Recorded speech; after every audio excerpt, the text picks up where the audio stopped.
Déclic numéro 44. Ne pas se fourvoyer avec une fausse humilité. Il existe un ennemi invisible qui nous empêche d'avancer, la fausse humilité. C.S. Lewis nous rappelle que la véritable humilité ne signifie pas avoir une mauvaise opinion de soi, mais moins penser à soi. Cette distinction est essentielle. Trop souvent, nous confondons humilité avec dévalorisation de soi, croyant que pour être humble, il faudrait minimiser nos talents et nos réalisations. Nombreux sont ceux qui, animés par de bonnes intentions et ont un profond désir d'aider les autres, adoptent cette fausse définition. Ils commencent à croire qu'ils ne sont pas assez bons, que leurs compétences ne valent pas la peine d'être mises en avant, que si c'est facile, ça n'a pas de valeur et qu'ils doivent toujours passer au second plan pour laisser briller les autres. Ce schéma de pensée, bien qu'altruiste en apparence, peut être extrêmement destructeur. Imagine une personne de 50 ans qui a élevé des enfants, occupé des postes à responsabilité dans une entreprise, a une vie sociale riche, mais qui pense qu'elle doit aller se former avant de pouvoir coacher et former. Cette humilité mal orientée peut entraîner plusieurs conséquences négatives. Perte de confiance en soi. En se sous-estimant, on finit par croire que l'on n'est vraiment pas assez bon, ce qui affecte notre confiance et nos actions. Opportunités manquées. En croyant qu'on n'est pas à la hauteur, on n'ose pas saisir les opportunités qui se présentent, que ce soit dans le domaine professionnel ou personnel. Impact limité. En se considérant comme peu important, on limite notre capacité à aider les autres, à partager nos talents et à faire une différence dans la vie des gens. Le plus inquiétant est que si tu ne partages pas tes dons, ceux qui en ont besoin se tourneront peut-être vers des personnes moins qualifiées ou moins bien intentionnées, ce qui pourrait leur causer plus de mal que de bien. Tu veux faire un test pour savoir si ton humilité est véritable ou pas? Est-ce qu'elle rend la vie des autres meilleure? Ou est-ce qu'on se fait juste du bien à soi-même en justifiant certaines actions ou inactions par le prisme de l'humilité?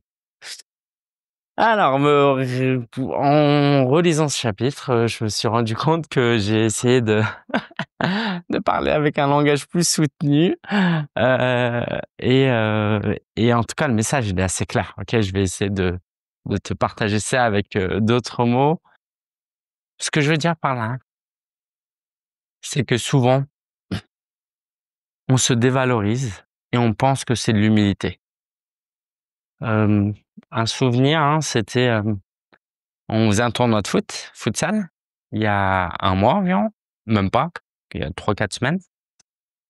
Et à la fin, il y a notre dernier match et il y a des tirs au but. Et donc, il y a 3 personnes qui tirent sur les 6 joueurs. Et du coup, on me propose de tirer. Et moi, je dis: «Non, non, allez-y, vous êtes plus fort, allez-y». Résultat des courses, on perd le match et ceux qui étaient plus forts, en fait, n'ont pas forcément marqué. Et là, je pense qu'il y a un exemple de fausse humilité. Alors, c'est vrai, c'est factuel, je suis moins bon au foot que les autres. Mais sur un tir au but, je suis pas forcément moins bon. Un tir au but, un penalty, c'est quand tu es face au gardien. Et là, il y avait ce côté, ouais, je suis capitaine de l'équipe parce que c'est moi qui avais organisé. Du coup, je veux que les autres s'amusent, je veux encourager les autres, je veux être le leader. Et en fait, je l'ai fait avec une soi-disant bonne intention, mais au final, à l'intérieur de moi, j'étais pas en paix, tu vois? Surtout quand on a perdu, j'étais en mode: «Mais mince, on aurait dû perdre, mais j'aurais dû tirer». J'ai organisé toute cette équipe, j'avais envie de tirer, heu, tant pis si je rate. Et quelquefois, derrière cette humilité se cache une peur d'échouer. «Ouais, non, toi, vas-y. Ouais, non, toi, vas-y». Tu vois? Imagine que, on te contacte pour une conférence parce que, il y a quelqu'un qui manque à l'appel et tu as la sensation, tu connais quelqu'un qui pourrait être meilleur que toi. Du coup, tu dis, «Oh, pour le bien de cette conférence, je vais plutôt proposer ça à mon amie qui, elle, est meilleure parce que, bah, c'est plus éthique, c'est plus altruiste. Moi, je veux le bien de tout le monde, je veux que ce soit la meilleure conférence et du coup, tu proposes à ton ami. Mais en faisant ça, qu'est-ce qui se passe? C'est que ton ami, qui est certes peut-être meilleur, va peut-être y aller les mains dans les poches. Alors que toi, tu aurais eu un cœur à y aller. Si on a pensé à toi, c'est parce que on sait que tu es capable. Toi, tu aurais peut-être plus préparé ou tu aurais mis plus de cœur, plus de vulnérabilité, plus d'authenticité.